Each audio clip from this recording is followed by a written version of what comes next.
In the quiet hours before dawn, 5 men across America prepared for their final day on Earth. February 2025 marked their end, a month where the state's ultimate punishment was carried out with clinical efficiency. These men, once defined by their crimes, would soon be remembered by something else: their last words, final meals, and the way they faced death. Death row represents our society's most extreme judgment. The condemned spend years, sometimes decades, waiting for a date with finality. They exist in a strange limbo where every appeal, every court filing, every phone call could mean life or death. And when all options are exhausted, when the Supreme Court denies the final stay, a peculiar ritual begins. What does someone request for their last meal when they know exactly when they'll die? What words do they choose when they know they're the last they'll ever speak?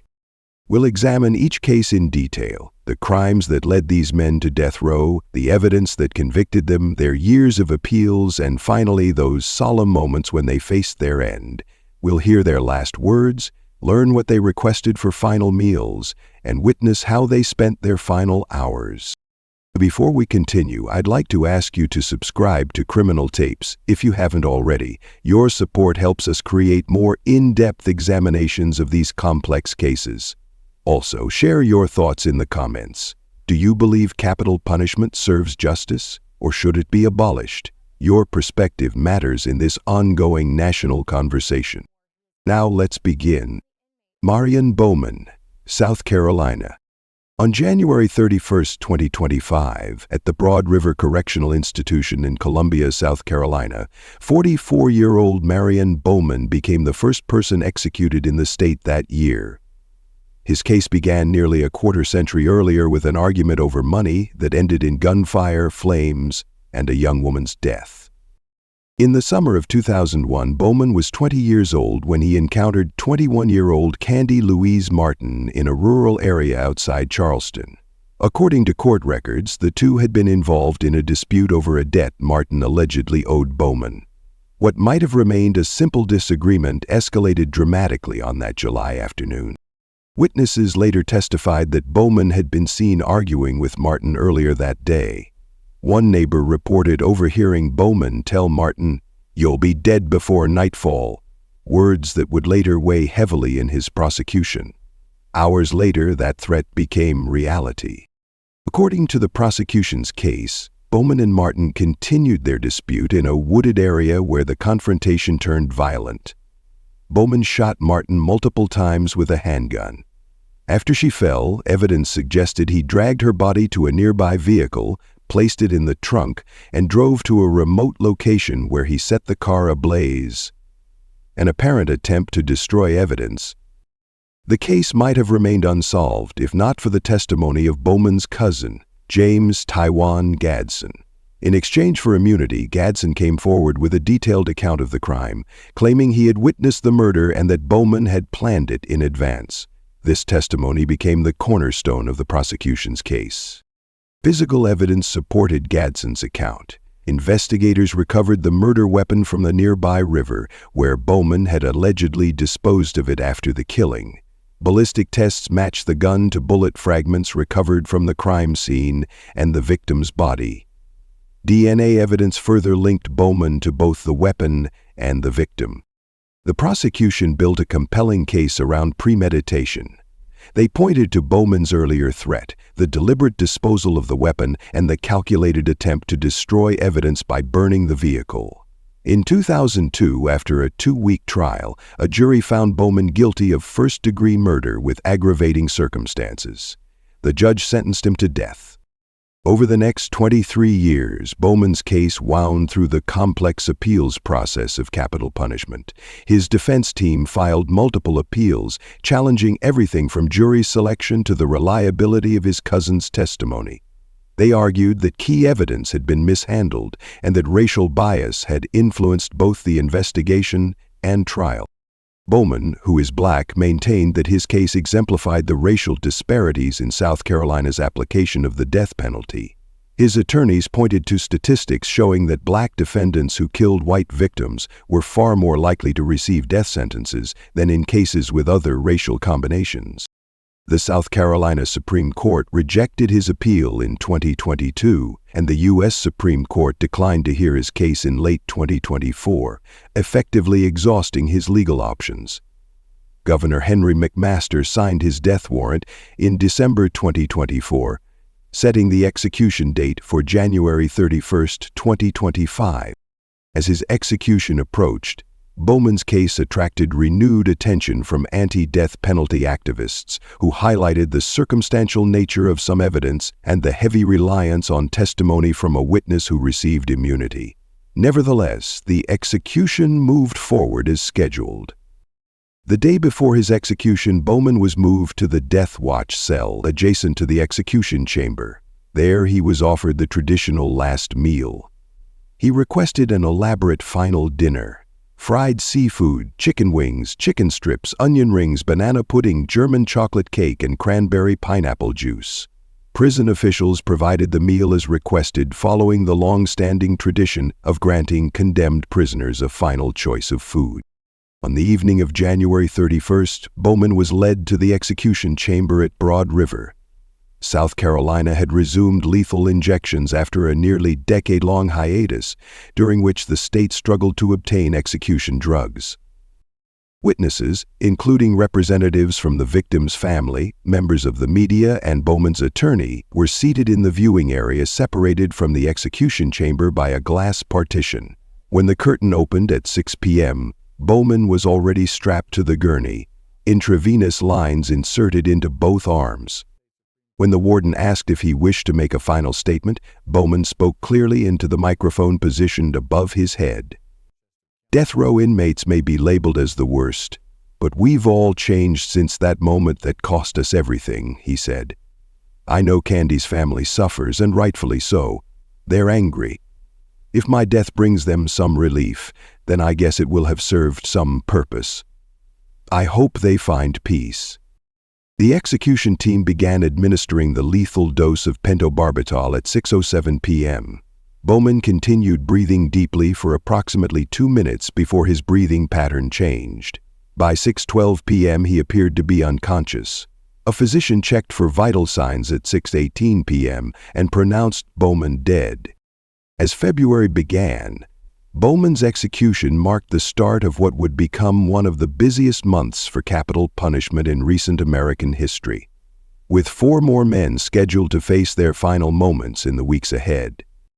Stephen Lee Nelson, Texas. 5 days after Marion Bowman's execution in South Carolina, Texas prepared to carry out its own death sentence. On February 5, 2025, Stephen Lee Nelson faced lethal injection at the Huntsville State Penitentiary for a crime that shocked the quiet community of Arlington 14 years earlier. In March 2011, Nelson was 24 years old and recently paroled after serving time for assault when he entered the North Point Baptist Church in Arlington, Texas. What happened inside those walls would devastate a congregation and end the promising life of a young pastor. Only 2 people were in the church that Thursday afternoon, 28-year-old Reverend Clint Dobson and his 69-year-old secretary Judy Elliott. Nelson later admitted he had entered the church with robbery in mind, believing it would be an easy target with minimal security. According to court records, Nelson attacked both victims with shocking brutality. He beat and strangled Dobson with a computer cable before suffocating him with a plastic bag. Elliott suffered severe injuries, including facial fractures and a brain hemorrhage from the assault. Though critically injured, Elliott survived, becoming a key witness in the case against Nelson. After the attacks, Nelson stole Dobson's laptop, Elliott's credit cards, and her car. Security cameras later captured him using the stolen cards at several locations around Arlington, purchasing clothes and jewelry. He sold the laptop for cash at a local pawn shop, leaving a trail of evidence that would quickly lead investigators to his doorstep. Arlington police identified Nelson through fingerprints left at the crime scene and bloodstains found on his shoes when he was arrested. The stolen vehicle was recovered near his residence, and items belonging to both victims were found in his possession. Perhaps most damning was Elliott's testimony. Despite her traumatic injuries, she provided a clear identification of Nelson as her attacker. Initially, police had detained another man in connection with the crime, but those charges were dropped when evidence conclusively pointed to Nelson. His prior criminal record, which included violent offenses, further strengthened the prosecution's case for capital punishment. During his trial in 2012, prosecutors portrayed Nelson as a calculating criminal who had specifically targeted the church for its vulnerability. They emphasized the brutality of the attacks and Nelson's apparent lack of remorse, pointing to his shopping spree with the stolen credit cards immediately after the murder. Over the next 13 years, Nelson's case moved through the appeals process. His attorneys challenged various aspects of his trial, including the admissibility of certain evidence and claims of ineffective counsel. They also raised questions about Texas execution protocols, which had faced increasing scrutiny over the years. However, each appeal was ultimately rejected. The Texas Court of Criminal Appeals upheld his conviction in 2017, and subsequent federal appeals were denied. By late 2024, Nelson had exhausted all legal remedies, and Texas scheduled his execution for February 5, 2025. Unlike South Carolina, Texas abolished the tradition of special last meals in 2011 after a condemned prisoner ordered an elaborate final meal and then refused to eat it. Since then, death row inmates received the same meal served to other prisoners on their execution day. For Nelson, this meant a standard dinner of chicken, vegetables, bread, and water. On the morning of his execution, Nelson was permitted a final visit with his wife, Helen Noah Dubois, whom he had married while on death row. At 6 p.m., Nelson was escorted to the execution chamber at the Huntsville unit, often called the Walls by Texas inmates. Witnesses, including members of Dobson's family, representatives from the media, and Dubois with her service dog, were seated in the viewing area. As is customary in Texas executions, Nelson was given the opportunity to make a final statement. According to witnesses, he repeatedly told his wife that he loved her and expressed gratitude for her support throughout his incarceration. Dubois, watching from behind glass, raised her white service dog so Nelson could see it one last time. "It is what it is," Nelson said, looking directly at his wife. "Enjoy life." As the execution team prepared to administer the lethal dose of pentobarbital, Nelson added, "I'm not afraid. I'm at peace. Let's ride, Warden." When the drug began to take effect, witnesses reported that Nelson turned to his wife one final time and said, "Let me sleep."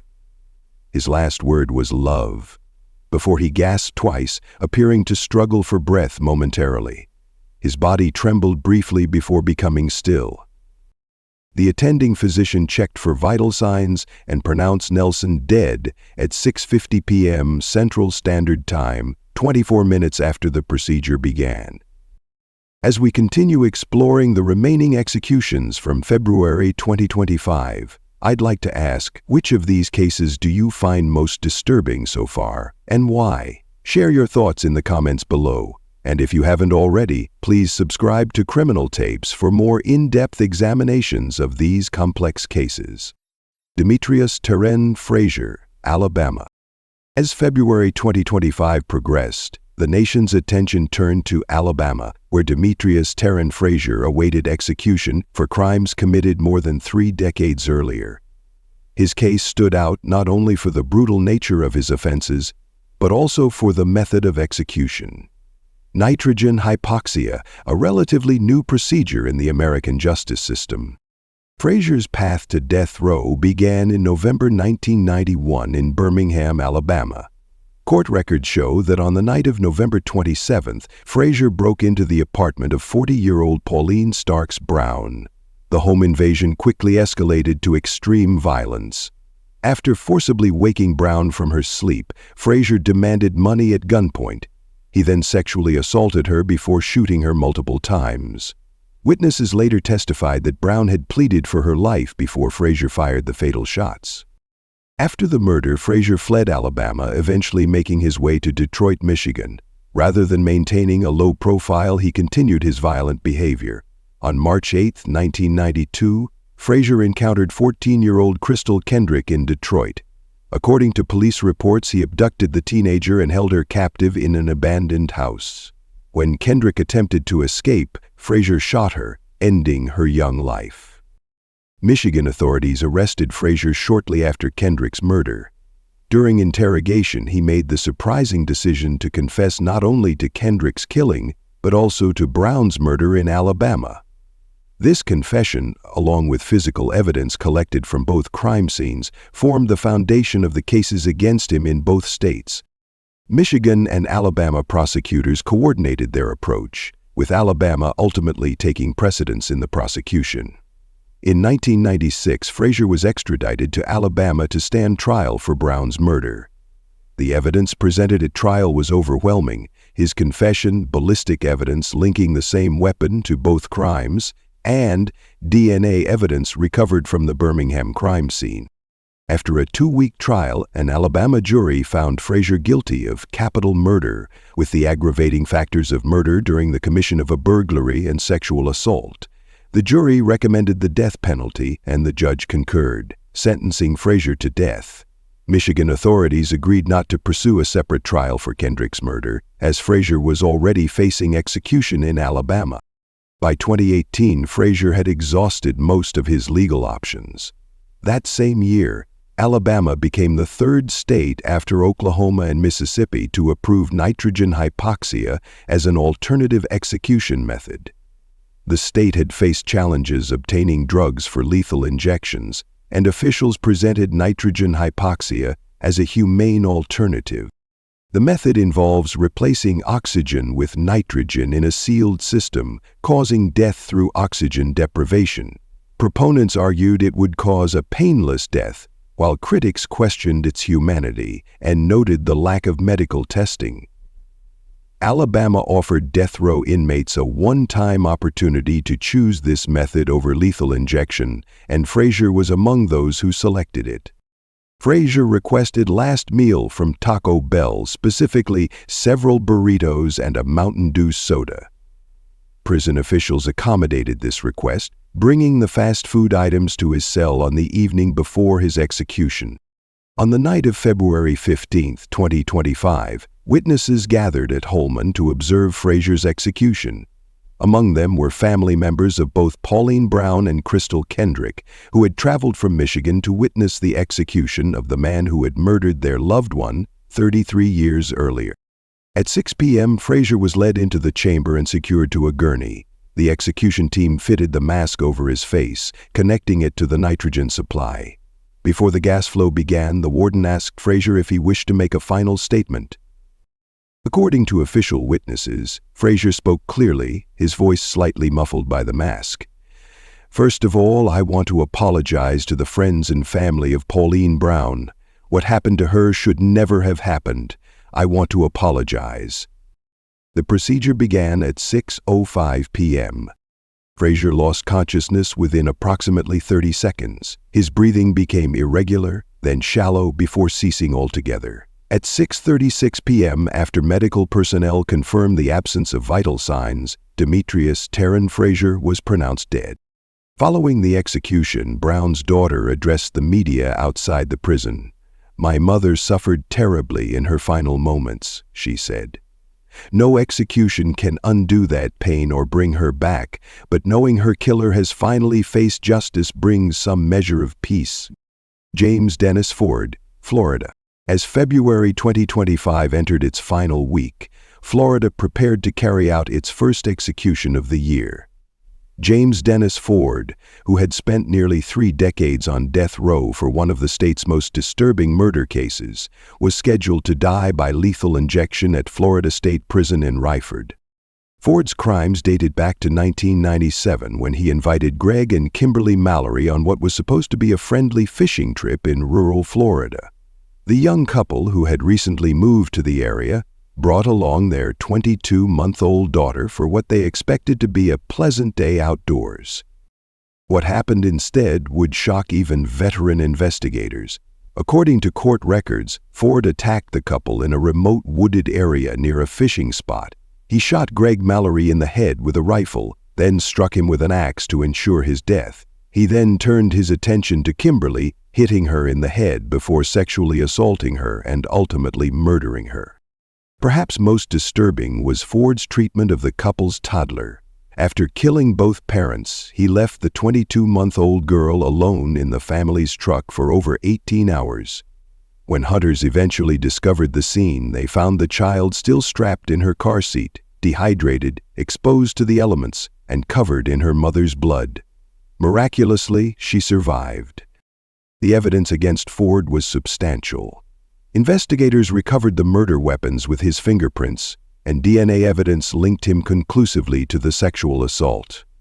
Tire tracks from his vehicle matched those at the scene, and witnesses placed him with the victims shortly before their disappearance. During his 1999 trial, prosecutors portrayed Ford as a calculating predator who had planned the attack, luring the family to a remote location where they would be vulnerable. The defense attempted to present evidence of Ford's troubled childhood and claimed he suffered from mental illness, but psychological evaluations determined he was competent to stand trial. After deliberating for just 4 hours, the jury found Ford guilty on all counts: 2 counts of first-degree murder, sexual battery, and child abuse. During the penalty phase, they unanimously recommended death, citing the heinous nature of the crimes, the vulnerability of the victims, and the particular cruelty shown toward the child. Ford's execution was scheduled for February 27, 2025. Governor Ron DeSantis, who had taken a firm stance on law enforcement issues throughout his tenure, signed Ford's death warrant in January 2025, stating that justice delayed is justice denied, and emphasizing the state's commitment to carrying out lawful sentences. The day before his scheduled execution, Ford was moved to the death watch cell at Florida State Prison. There, he was offered his choice of a last meal within the state's guidelines.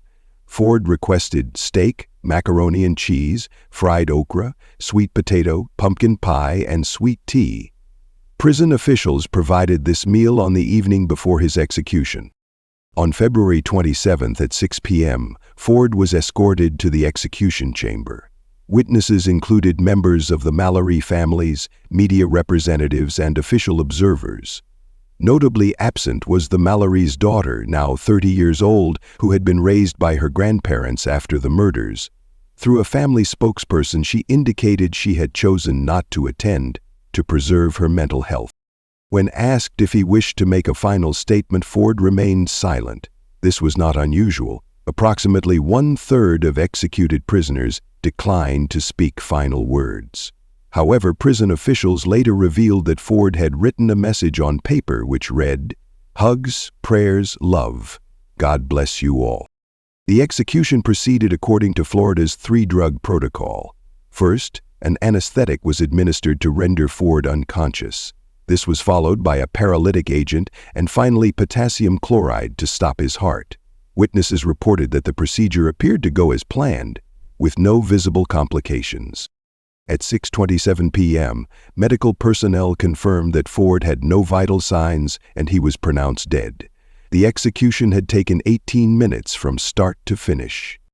Richard Lee Tabler, Texas. On February 13, 2025, Texas carried out its second execution of the month. Richard Lee Tabler, age 46, was put to death by lethal injection at the Huntsville State Penitentiary for a series of murders that shocked Central Texas in 2004. His case stood out not only for the number of victims, but also for his bizarre behavior following the crimes. Tabler's killing spree began in November 2004 in Killeen, Texas, a city adjacent to Fort Hood Military Base. Court records show that Tabler, along with his accomplice Timothy Don Payne, devised a plan to rob Mohammed Marouni, the manager of a local nightclub. They contacted Marouni under the pretense of selling him sound equipment for his business. On November 26, Marouni arrived at the meeting location with his friend Zaid Aziz. What was supposed to be a business transaction quickly turned deadly. According to trial testimony, Tabler ambushed the men, shooting Aziz first before turning his weapon on Marouni. After the initial shots, Tabler dragged the wounded Marouni from the vehicle and shot him again at close range, ensuring his death. What distinguished this crime from typical robberies was what happened next. While Taylor stole Marouni's wallet and other valuables from the vehicle, Payne filmed portions of the crime with a video camera. This footage would later become crucial evidence in the case against both men. Most killers try to distance themselves from their crimes, but Taylor took the unusual step of calling police to claim responsibility. He taunted investigators, threatening more violence and demonstrating knowledge of crime scene details that only the perpetrator would know. 2 days after the double homicide, on November 28th, Tabler struck again. This time, his targets were 2 teenage girls who worked at the same nightclub as Raumuni, 18-year-old Amanda Benefield and 16-year-old Tiffany Lorraine. According to investigators, Tabler had compiled a list of club employees he believed might have information implicating him in the previous murders. He lured the teenagers to a remote location where he shot both of them multiple times. Their bodies were discovered by hikers the following day in a wooded area outside Keeleen. Even after these additional murders, Tabler continued his pattern of calling police, mocking their investigation efforts, and making new threats. These calls, which were recorded, provided investigators with voice evidence and eventually helped lead to his capture. Police arrested Tabler in December 2004. During interrogation, he confessed to all 4 murders, providing details that matched the crime scene evidence. Investigators also recovered the video recording made during the first double homicide, which clearly implicated both Tabler and Payne. At his trial in 2006, prosecutors portrayed Tabler as a calculating killer who eliminated witnesses to cover his tracks. The jury heard the recorded phone calls, viewed the disturbing video evidence, and listened to testimony from those who had received threats from Tabler. After deliberating for less than 5 hours, they found him guilty on 4 counts of capital murder. The jury unanimously recommended death, and in October 2006, Tabler was sentenced to death row at the Polunsky unit in Livingston, Texas. Payne, his accomplice, received a life sentence without parole in a separate trial after agreeing to testify against Tabler. By late 2024, Tabler had exhausted all legal remedies. Texas scheduled his execution for February 13, 2025, making him the second person to be executed in the state that year. As with all Texas executions since 2011, Tabler was not offered a special last meal. He received the standard prison meal served to all inmates that day: a hamburger, fries, and a drink. On the evening of February 13th, witnesses gathered at the Huntsville unit to observe Tabler's execution. Among them were family members of all 4 victims, some of whom had waited 21 years for this moment. At 6 p.m., Tabler was led into the execution chamber and secured to the gurney. Intravenous lines were inserted into both arms, and the execution team prepared the lethal dose of pentobarbital, the single drug protocol Texas had used since 2013. Before the drug was administered, the warden asked Tabler if he wished to make a final statement. According to official witnesses, Tabler used this opportunity to apologize to the families of his victims, some of whom were present in the viewing room. "I apologize to the families of my victims," he said. "Not a day goes by that I don't regret my actions. I had no right to take their loved ones, and I ask and pray, I hope and pray, that one day you find it in your hearts to forgive me for those actions. None of my apologies will bring them back." He also thanked his own family, his legal team, and even the death row staff for their support during his incarceration. At 6:15 p.m., the warden gave the signal to begin the lethal injection. Witnesses reported that Tabler closed his eyes as the pentobarbital entered his system. Within minutes, his breathing became shallow, then ceased altogether. At 6:38 p.m., after medical personnel confirmed the absence of vital signs, Richard Lee Tabler was pronounced dead. As February 2025 drew to a close, Tabler's execution marked the 5th that month nationwide, continuing what was becoming one of the busiest periods for capital punishment in recent American history. As February 2025 came to an end, 5 men had been executed across 3 states, each for crimes that represented the darkest aspects of human behavior. Their final moments, captured in official records and witness accounts, offer a window into a practice that continues to divide American society: capital punishment. These executions represent different facets of our justice system's ultimate penalty. Each man committed terrible acts that forever altered the lives of their victims' families. Each spent years, sometimes decades, moving through the complex appeals process that accompanies death sentences in America. And each faced their end in different ways, some with apologies, others with expressions of peace, and one in silence. February 2025's 5 executions marked a significant increase from recent years. In 2024, the United States executed a total of 15 people, while 2023 saw 24 executions nationwide. This single month accounted for 1/3 of the previous year's total, suggesting a possible shift in states' willingness to carry out death sentences after years of declining numbers. If you found this examination of February 2025's executions informative, please consider subscribing to Criminal Tapes. Your support allows us to continue bringing you in-depth coverage of these complex cases. Share your thoughts in the comments below. Do you believe capital punishment serves justice? Should it be reformed or abolished? Or is it a necessary response to the most heinous crimes?